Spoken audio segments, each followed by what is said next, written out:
samostojne Slovenije, domoljubju, ohranjanju domače glasbene ustvarjalnosti ter vsem Slovencem in Slovenkam. Pesmi mojih krajev je nov glasbeni projekt Mance in Benjamina Izmajlova. Oba lepo pozdravljam tukaj med nami.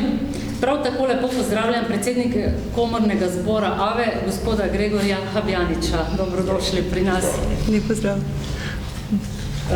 Z nami bi moral biti danes tudi naš direktor, pa je zaradi neodložljivih obveznosti odsoten. Naj povem v njegovem imenu, zakaj se je založba Družina odločila za ta projekt.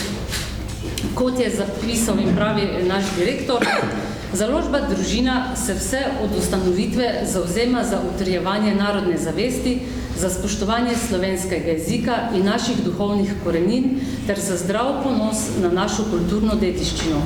Ko smo se pred dobrim letom srečali z Manco in Benjaminom Izmajlovim, smo hitro našli skupni jezik.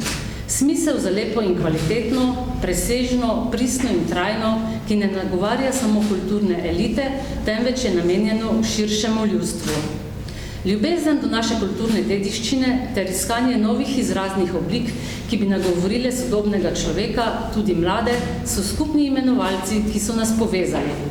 Kako naj se najlepše poklonimo naši domovini, naši samostojni in demokratični državi ob njeni 25-letnici, če ne z duhovnim bogatstvom slovenske narodne pesmi, v veličastni obleki prepričljivega čistega glasu, čudovitih novih aranžmajev in mogočne orkestrske in zborovske izvedbe.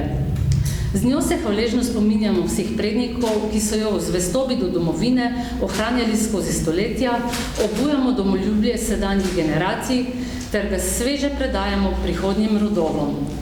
Zato smo hvaležni za sodelovanje, ponosni na album pesmi mojih krajev, predvsem pa veseli, da lahko na ta način praznujemo Slovenijo.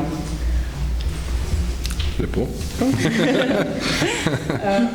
Pa bi, preden nadaljujemo z podrobno predstavitvijo tega albuma, predlagala, da si skupaj ogledamo kratki videofilm, delo mladega režiserja Davida Sipuša in na njem je tudi skladba, ki jo je zapela Manca Izmajlova, skladba, ki je tudi na tem glasbenem albumu.